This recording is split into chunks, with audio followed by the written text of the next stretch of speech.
Buongiorno, oggi parliamo quando dare del tu, o forse è meglio chiedersi perché dare del tu.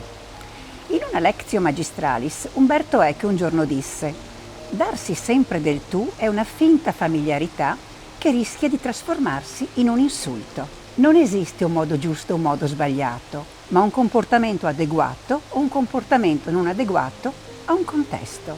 Il tu, il lei e il voi è uno dei passaggi molto complessi della comunicazione.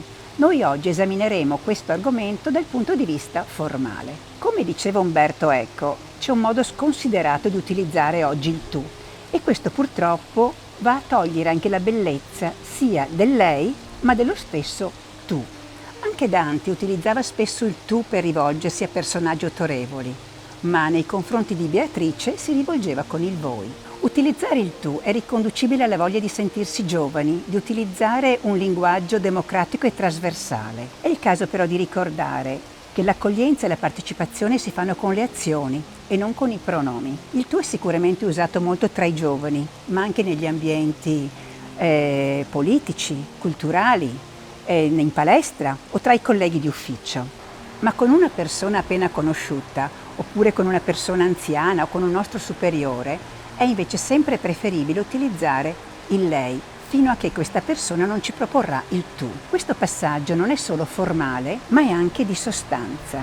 È preferibile peraltro non avere troppa fretta di passare al tu, perché il lei ci permette di essere molto più incisivi in quello che dobbiamo dire e anche con un certo distacco. Facciamo un esempio.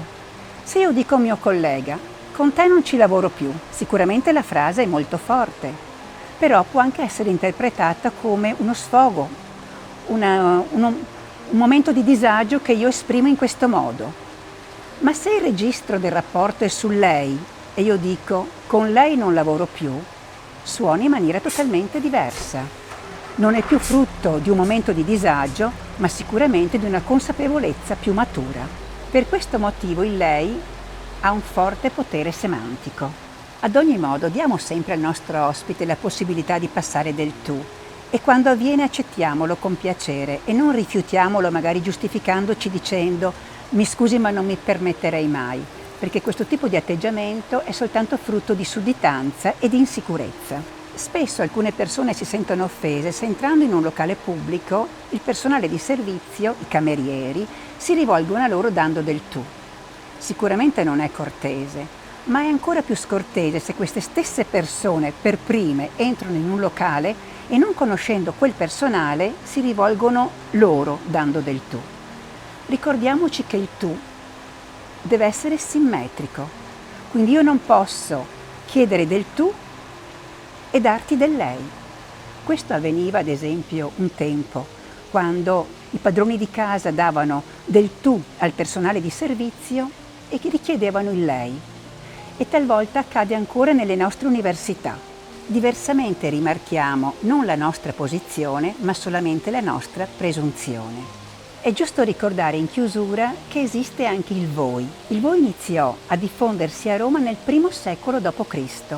Prima c'era solamente il tu. Dal XVI secolo in poi, invece, con l'influenza spagnola fu introdotto anche il lei.